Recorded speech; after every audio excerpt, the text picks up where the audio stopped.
बिस्मिल्लाहिर्रहमानिर्रहीम। अस्सलाम वालेकुम नाज़रीन, मैं सरवत वलीम हूँ। अपना आज का व्लॉग शुरू करने से पहले आज का लतीफ़ा आप लोगों के साथ शेयर कर लेती हूँ। कल तक जिस आज़म ख़ान को बड़ी गंदी गालियाँ दी जाती थीं और आज़म ख़ान की तनक़ीद और पाकिस्तान को तबाही का ज़िम्मेदार जिस तरह से आज़म ख़ान को गर्दाना जाता था, आज जितनी भी सियासी जमातें और ख़ास तौर पे PDM का इत्तेहाद है, आज भी कुछ पाकिस्तान पीपल्स पार्टी के रहनुमाओं की स्टेटमेंट्स में चेक कर रही थी, उन तमाम ने बेड़ा उठा लिया है कि आज़म ख़ान को बड़ा ईमानदार और अच्छा बच्चा हमने साबित करना है। एनीहो, सेकेंडली ये कि जिन जिन घरों के अंदर बिजली का बिल अफोर्ड नहीं हो सकता, वैसे तो अमूमन बहुत सारे लोग हैं जो तंग हैं, चाहे कोई अच्छा कमाने वाला है या कोई मिडिल क्लास है या कोई लोअर तबके से ताल्लुक़ रखता है, बहुत सारे पाकिस्तानी इससे बड़े तंग है। उसकी वजह यह है कि आज बिजली 7 रुपये 96 पैसे फ़ी यूनिट महंगी कर दी गई है और कई जगहों पर आ रहा है कि शायद 7 रुपये 30 पैसे या 50 पैसे महंगी होगी। वटेवर 7 रुपये मेरे ख्याल में 8 रुपये तकरीबन बन ही जाते हैं, जिसके ऊपर ये महंगाई हो गई है। तो लालटेन घरों के अंदर रखने का वक्त आ गया है, क्योंकि इनकम बढ़ नहीं रही लोगों की, बिजली के नर्ख बढ़ते चले जा रहे हैं। IMF का जो कर्ज़ा पाकिस्तान को डिफ़ॉल्ट के बचाने से के नाम पर जो गवर्नमेंट ने लिया है, वो सारा पैसा तो मुझे लगता है तरक्याती मंसूबों की ज़द में चला गया है। आवाम के पास या उनको देने के लिए गवर्नमेंट के पास कुछ नहीं। एनीहो, बात हो रही थी डिफ़ॉल्ट से बचने के तरक्याती मंसूबों की। मेरे समेत बहुत सारे लोगों ने आज वज़ीर-ए-आज़म शहबाज शरीफ साहब की तकरीर को लाजमी तौर पर सुना होगा। शरखपुर में उन्होंने तरक्याती मंसूबों की इफ्तिताही तकरीब थी, उससे खिताब किया। वैसे बेसिकली तो इलेक्शन का वाकई मौसम आ गया है। हर शख्स इंक्लूडिंग वज़ीर-ए-आज़म पाकिस्तान, हर शख्स इस वक्त इंतखाबी मुहिम चला रहा है अपनी सियासी जमात को लेके। वज़ीर-ए-आज़म शहबाज शरीफ साहब नून लीग की इंतखाबी मुहिम चला रहे हैं। एनीहो, उन्होंने बात की कि जी अवाम को रोज़गार के मौक़े नहीं मिले, ये उन्होंने पूरा मुद्दा डाल दिया इमरान खान की गवर्नमेंट के ऊपर। फिर उन्होंने कहा जी अवाम तरक्की नहीं कर सकते थे और अगर मुल्क को कोई हकीकी तरक्की की राह पर गामज़न कर सकता है तो वो मियाँ नवाज़ शरीफ साहब हैं और वही कर सकते थे। बदकिस्मती से तरक्की का ये सफ़र 2018 में रुक गया या ख़त्म हो गया। मेरे कुछ सवालात हैं। वो सवालात ये हैं कि अगर पाकिस्तान की इतनी फ़िक्र थी और पाकिस्तान की तरक्की सिर्फ मियाँ नवाज़ शरीफ साहब कर सकते थे, तो अगर इतना दिल में दर्द था तो मियाँ नवाज़ शरीफ साहब को पाकिस्तान से जाना ही नहीं चाहिए था। वैसे वज़ीर-ए-आज़म शहबाज शरीफ साहब को ये बात करते हुए ख़ुद ज़रा सोचना चाहिए कि क्या बातें कर रहे हैं, लेकिन क्या करें, पता नहीं क्यों हमारे सियासतदानों को लगता है कि हम तमाम लोग घास खाने वाले लोग हैं, हम रोटी को चोची कहते हैं। शायद हमारे पॉलिटिशियंस ये समझते हैं। अगर मियाँ नवाज़ शरीफ साहब को इतनी ज़्यादा फ़िक्र थी पाकिस्तान की, तो उन्हें 50 रुपये के एफिडेविट के ऊपर पाकिस्तान से फ़रार नहीं होना चाहिए था। अगर तो आप किसी इलाज मुआवजे के घर से जाते हैं तो इसका तो ज़ाहिर सी बात है, मतलब यही होता है कि आप इलाज मुकम्मल कराने के बाद पाकिस्तान वापस आ जाएंगे। 3 से 4 हफ़्तों की डेडलाइन थी जिसके लिए मियाँ साहब गए थे, मगर ये फ़रार होता है कि आप 50 रुपये के एफिडेविट के ऊपर 3 से 4 हफ़्तों का कह के कई साल बाहर की सड़कों पर गुजार दें। वहाँ सब आप एक्टिविटीज़ अपनी जारी रखें, मगर पाकिस्तान आते हुए सभी को तकलीफ़ शुरू हो जाती है, इंक्लूडिंग मियाँ नवाज़ शरीफ साहब। तो नून लीग के अंदर हमने ये देखा। एनीहो, फिर उन्होंने कहा, इमरान खान साहब ने कहा था कि जी मैं $300 अरब लेके आऊँगा, पाकिस्तान को खुशहाली की तरक्की की राह पर गामज़न कर सकूँगा। $300 तो क्या, एक धेला भी इमरान खान नहीं लेकर आए। मेरा सवाल ये है कि $300 की जो बात आज मियाँ शहबाज शरीफ साहब ने की है, तो आप ये बताइए कि आप लोग अगर अपना आधा पैसा भी पाकिस्तान के अंदर ले आते तो इसमें क्या कबाहत थी। पाकिस्तान को आज भिखारियों की तरह कशकोल पकड़ के दोस्त ममालिक समेत IMF के दरवाजे पे अपनी नाक नहीं रगड़नी पड़ती। पाकिस्तान ने दोस्त ममालिक के सामने भी अपनी नाक रगड़ी है। उसके बाद कहीं जाके उन्होंने कहा कि जी हम आपको पैसे दे देंगे, IMF ने कुछ गारंटियाँ मांगी थी, वो दे दी।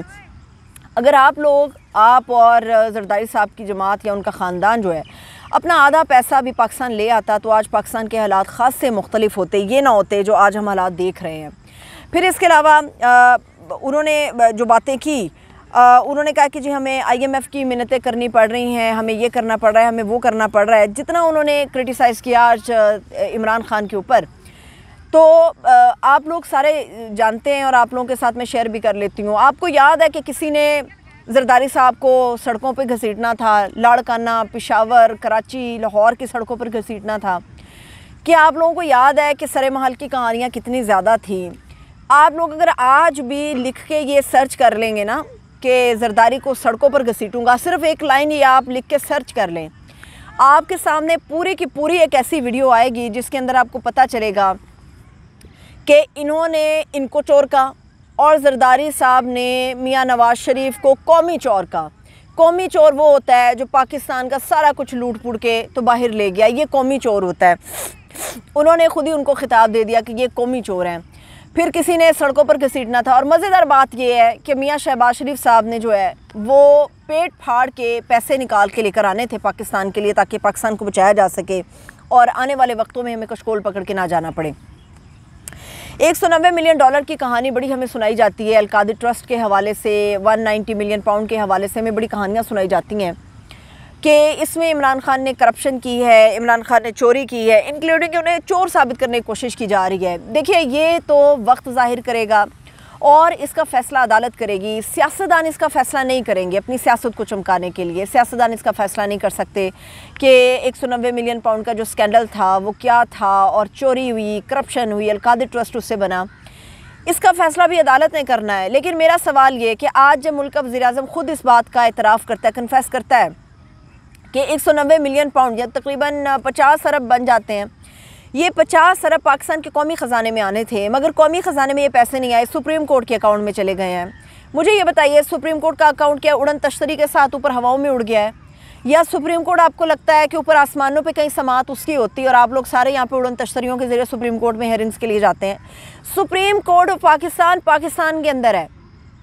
आप सुप्रीम कोर्ट के सामने लीगल मामला लेकर जाएं, उनसे कहीं भी 190 मिलियन पाउंड या 50 अरब जो पाकिस्तान का आना था वो इमरान खान के ज़ाती अकाउंट में तो नहीं गया, वो पाकिस्तान में मौजूद है, वो सुप्रीम कोर्ट के अकाउंट में मौजूद है। तो इमरान खान चोर कहाँ से हो गया?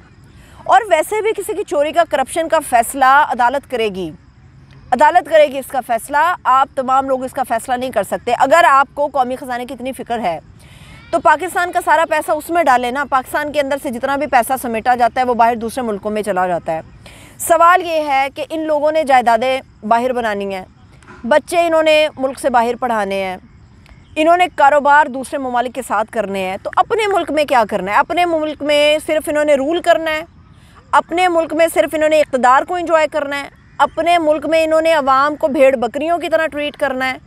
इनसे कौन सवाल का जवाब मांगेगा कि जनाब अली, पाकिस्तान में रहते हुए आप अपना बिज़नेस पाकिस्तान में नहीं करते, तो आप किस तरह से किसी दूसरे बैरून मुल्क के सरमायाकार से ये इल्तजा करते हैं, उसके लिए माहौल साजगार करते हैं कि भाई आए और पाकिस्तान में सरमायाकारी करें? पाकिस्तान में तो आप लोग खुद सरमायाकारी नहीं करते, तो फिर आप कैसे एतमाद बहाल करेंगे बैरूनी सरमायाकार का, जिसको पता होगा कि आपने जितना भी कारोबार किया वो पाकिस्तान से बाहर है? जब पाकिस्तान की बुनियादों को आप लोग मजबूत नहीं करेंगे तो पाकिस्तान की बुनियादों को कोई क्यों मजबूत करेगा? फिर उन्होंने कहा कि जी महंगाई यकीनी तौर पे पाकिस्तान के अंदर बहुत ज़्यादा है और इतनी महंगाई है कि आवाम का बुरा हाल है। उसके बावजूद आपने क्या किया है? आपने फ़ी यूनिट बिजली का जो नर्ख है वो 7 रुपये 96 पैसे आपने ऊपर कर दिया, तकरीबन 8 रुपये आपने फ़ी यूनिट के ऊपर बढ़ा दिए। एक आदमी जिसके घर में पहले ही मुश्किल से गुजारा होता है, महंगाई को आप खुद मानते हैं कि पाकिस्तान में बड़ी महंगाई है, उसके बावजूद आप लोग आखिरी कतरा तक निचोड़ लेना चाहते हैं आवाम का। फिर आप कहते हैं कि हमें एक मरतबा फिर से मौका दिया जाए तो हम पाकिस्तान की हालत को दुरुस्त कर देंगे, हम मईशत को बेहतर कर देंगे, इसकी इकॉनमी को बूस्ट कर देंगे। कैसे करेंगे? सवाल ये कि कैसे करेंगे? क्या सीमेंट सरिये के बड़े बड़े पिलर खड़े करके पाकिस्तान की आप तरक्की और खुशहाली की बुनियाद रखेंगे? पाकिस्तान की खुशहाली उस वक्त होगी जब एक आम आदमी खुशहाल होगा। ये सीमेंट सरिये की इंफ्रास्ट्रक्चर के हवाले से जो बड़े बड़े प्लान दिए जाते हैं, तरक्याती मंसूबे बनाए जाते हैं, इसके अंदर आवाम की फ़लाह के लिए कुछ भी नहीं होता। अवाम की फ़लाह ये है कि आपने जो भिकारी अवाम को भी बना दिया है, ये जो लोन ऐप्स के चक्कर में लोग फंस के भिकारी बन गए हैं, जानों से जा रहे हैं अपने, आप ये जो लैपटॉप तकसीम कर रहे हैं, तो इससे अच्छा नहीं है कि छोटी उम्र में जो नौजवान होता है, जो कॉलेज लेवल का स्टूडेंट होता है, उसको आप राग़िब करें छोटे मोटे कारोबार के लिए, उसको आप राग़िब करें। उस उम्र का बच्चा जब सीखता है तो वो अपनी तालीम या अपनी डिग्री मुकम्मल करने के बाद किसी भी अच्छी जगह पे वो खड़ा होता है, मौजूद होता है, उसके पास नौकरी होती है। यहाँ पे हज़ारों की तादाद में हमारे तालिब इल्म हैं जो अपनी MA, MSc, MBA, CCA, पता न जाने कौन कौन सी बड़ी बड़ी डिग्रियाँ लेके बेचारे सड़कों पर रुले होते हैं। लोग इतने मजबूर हो गए हैं कि बड़ी बड़ी डिग्रियाँ लेकर ठेला लगाने पे मजबूर हैं। किसी भी काम में कोई यार नहीं होती, काम हमेशा करना चाहिए आपको, अपनी मेहनत मजदूरी करनी चाहिए। लेकिन मेरा सवाल ये कि लोगों, आप तो भिखारी, कौम तो भिखारी बन गई है। वो भी आप स्टूडेंट्स के लिए ये करें ना। आप स्टूडेंट्स को लैपटॉप देके क्या साबित करना चाह रहे हैं? कल एक बच्चे ने तस्वीर शेयर की हुई, उसने लैपटॉप लिया हुआ और यूथ प्रोग्राम का लैपटॉप लिया हुआ और तस्वीर उसने ऊपर इमरान खान की लगाई। जब तक आप लोगों की जहनियत नहीं बदलेंगे हालात बेहतर नहीं हो सकते। फिर आपने कहा कि जी महंगाई जो है वो जादू टूनों से नहीं सही हो सकती, उसके लिए बाकायदा पूरी काविश करनी पड़ेगी। मुझे ये बताइए, मैं नहीं ये बात कर रही, ये मशहूर हमारे तज्ज़ियाकार हैं, उनके साथ मैं प्रोग्राम भी करती रही हूँ, हारून रशीद साहब, वो ये वाज़े तौर पे बताते हैं और दावा करते हैं। वो कहते हैं, मुझे अच्छी तरह से मेरे पास सबूत हैं इस बात के कि आपने वज़ीर आज़म बनने के लिए माजी में किसी जादू टोने वाले से 10,000 रुपये का तावीज़ लिया था। ये तो हारून रशीद साहब दावा करते हैं। यहाँ पे आप कहते हैं कि जी महंगाई जादू टोने से दुरुस्त नहीं हो सकती। बिल्कुल सही बात है, महंगाई हो, कोई भी बहरान हो, उसको मेहनत से हल करना पड़ता है, मेहनत से उसको ख़त्म करना पड़ता है। जब आप वज़ीर आज़म बनने के लिए 10,000 का एक तावीज़ ले सकते हैं, तो फिर जादू टोने से बाकी लोग भी मुतासिर होकर ना जाने क्या कुछ करेंगे। और आखिर में एक बात, वज़ीर आज़म शहबाज शरीफ साहब ने बड़ी अच्छी बातें की, बहुत अच्छी बातें करने के हद तक तो बहुत अच्छी बातें थी, जज्बाती भी थे, जोशीले भी हुए थे। लेकिन मेरा एक इख्तलाफ है, मेरे समेत कौम का भी इख्तलाफ होगा।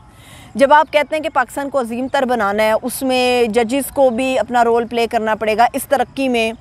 जब तक उन्होंने कहा मुझ समेत जज, जर्नैल, ब्यूरोक्रेट, तमाम लोग पाकिस्तान को अजीम मुल्क बनाएंगे मिलकर, ये समझ आती है कि पाकिस्तान का सिस्टम ब्यूरोक्रेट चलाता है। ब्यूरोक्रेसी जो है पाकिस्तान की, वो सिस्टम पाकिस्तान का चलाती है।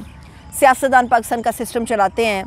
किसी हद तक हम कह सकते हैं कि अदालत भी इस सिस्टम का हिस्सा उस तरह से होती है। मगर मुझे ये बताइए कि जर्नैल कहाँ से हिस्सा हो गए?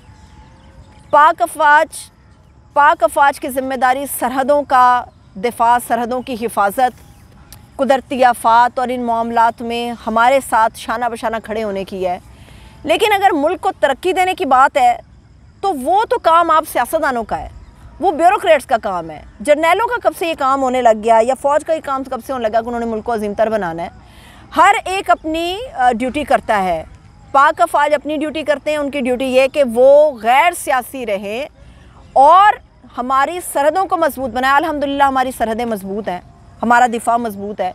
मगर ये जो हम फ़ौज का सुनते हैं कि वो गैर सियासी, उसको गैर सियासी रहना चाहिए, तो मेहरबानी करें वज़ीर आज़म शहबाज शरीफ साहब, फ़ौज को गैर सियासी रहने दें। फ़ौज को आप ज़बरदस्ती घुसाएंगे सियासत में तो फिर जो हमारा सिस्टम है वो फिर सियासतदान नहीं चला सकते। इस बात को समझने की ज़रूरत है। दो लोगों के इख्तलाफ में तीसरा शख्स आता है तो बेहतर ये होता है कि सियासतदानों की जो जॉब है, सियासतदानों की जो ड्यूटी है, वो सियासतदानों को करनी चाहिए। मुझे इजाज़त दीजिए, अपना ख्याल रखिए, खुदा हाफ़िज़।